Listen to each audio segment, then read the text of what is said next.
Hello and Assalamualaikum. This session we will focus on chapter 8, supporting your ideas. Throughout this chapter, we will look into examples, statistics, and testimony to support your ideas. Good speeches are not composed of hot air and generalizations. They need strong supporting materials to bolster the speaker's point of view. Supporting materials are the materials used to support a speaker's idea. The three major kind of supporting materials are examples, statistic, and testimony. First, let's start with examples. Examples, by definition, is a specific case used to illustrate or represent a group of people, ideas, conditions, experiences, or the like. There are several kinds of examples you may want to try in your speeches. There are brief examples, extended examples, and hypothetical examples. Without examples, ideas often seem vague, impersonal, and lifeless. Brief example is a specific case referred to in passing to illustrate a point. The following excerpt uses a brief example to illustrate advances in technology. Change in technology have made it possible for doctors to work wonders that once seemed possible. Roger Charter, for example, lost his feet when they were crushed in a truck accident. Now he has new feet. Extended examples are often called narratives, illustrations, or anecdotes. By telling a story vividly and dramatically, they pull listeners into the speech. Here is such an example from a student's speech about healthcare for military veterans. This long example captures vividly the pain and frustration one veteran experienced in trying to seek help for his condition. The speaker could merely have said, military veterans often have a hard time getting the medical care they need. But the story makes the point far more poignantly. All the examples presented up to now have been factual. The incidents they refer to really happened. Sometimes, however, speakers will use a hypothetical example, the one that describes an imaginary situation.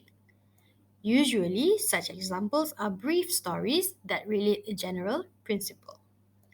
Simply by using the word imagine this or now imagine, the speaker creates a realistic scenario, relates it directly to her listeners, and gets them involved in the speech.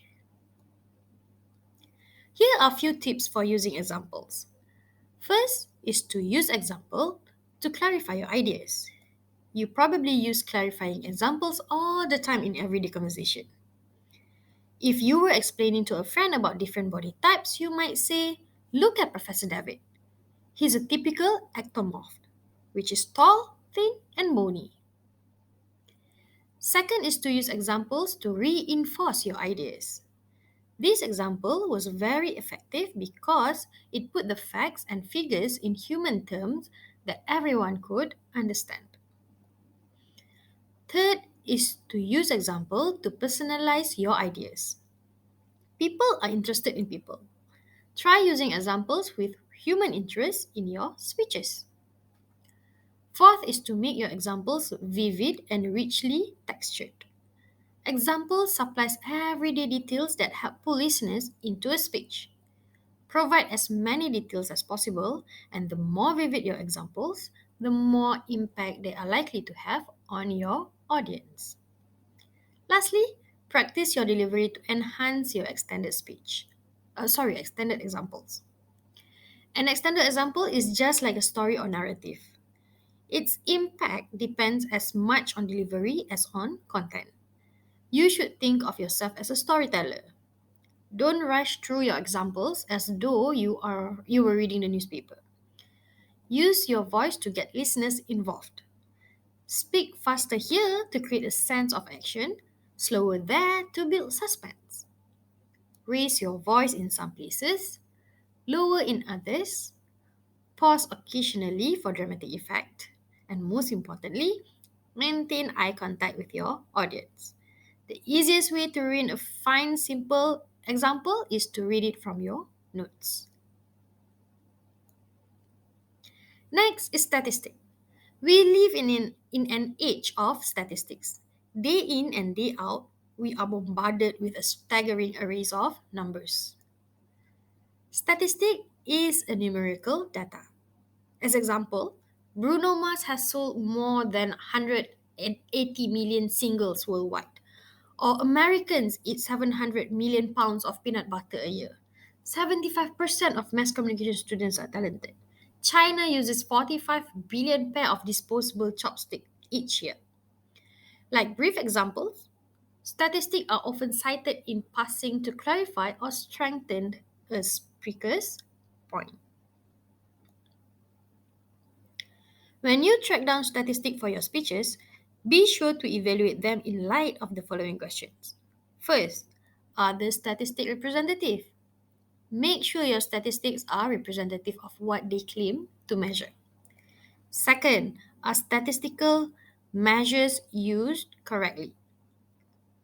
First is the mean, popularly called the average.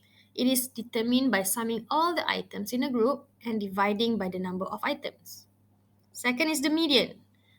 It is the middle figure in a group once the figures are put in order from highest to lowest point.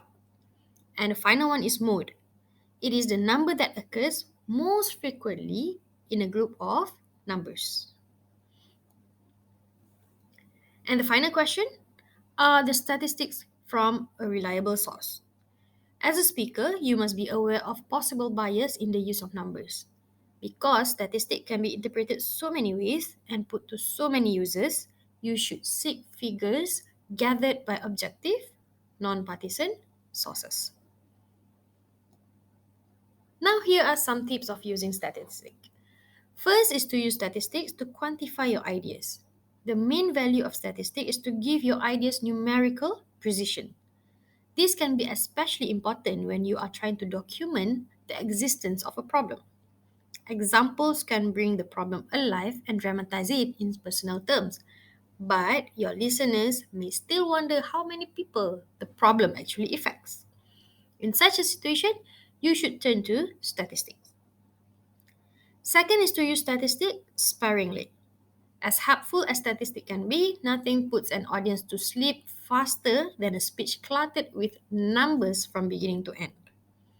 Insert statistics only when they are needed and then make sure they are easy to grasp. Thirdly is to identify the sources of your statistic. As we have seen, figures are easy to manipulate. This is why careful listeners keep an ear out for the sources of a speaker's statistic. Next is to explain your statistic. Statistics don't speak for themselves. They need to be interpreted and related to your listeners. Explaining what statistics mean is particularly important when you deal with large numbers, since they are hard to visualize. Then is to round off complicated statistics. Mount Everest is 29,029 feet high. This is an intriguing figure, but it is too complicated to be readily understood by listeners. Unless there is an important reason to give exact numbers, you should round off most statistics. You might say that Mount Everest is 29,000 feet high. And finally, is to use visual aids to clarify statistical trends. Visual aids can save you a lot of time, as well as make your statistic easier to be comprehended. The final material for you to support your ideas is speech is by using testimony. We are often influenced by the testimony of other people. Just as you are likely to be swayed by your friend's recommendation about which class to take, so audiences tend to respect the opinions of people who have special knowledge or experience on the topic at hand. By quoting or paraphrasing such people, you can give your ideas greater strength and impact. The two major kinds of testimony are expert testimony and peer testimony. In most speeches, you will probably rely on expert testimony, which is the testimony from the people who are acknowledged authorities in their fields. Citing the views of people who are expert is a good way to lend credibility to your speeches. It shows that you are not just mouthing your own opinions, but that your position is supported by people who are knowledgeable about the topic. Expert testimony is even more important when a topic is controversial or when the audience is skeptical about the speaker's point of view. Another type of testimony often used in speeches is peer testimony, the opinions of people like ourselves, not prominent figures, but ordinary citizens who have first hand experience on the topic. This kind of testimony is especially valuable because it gives a more personal viewpoint on issues than can be gained from expert testimony. Testimony can also be presented by paraphrasing. Rather than quoting someone verbatim, you present the gist of that person's idea in your own words. When should you use a direct quotation as opposed to paraphrasing? The standard rule is that quotations are most effective when they are brief, when they convey your meaning better than you can, and when they are particularly eloquent, witty, or compelling. If you find a quotation that fits this criteria, then recite the quotation word for word. Paraphrasing is better than direct quotation in two situations. First, when the wording of the quotation is obscure or cumbersome, and second, when a quotation is longer than two or three sentences. Tips for using testimony.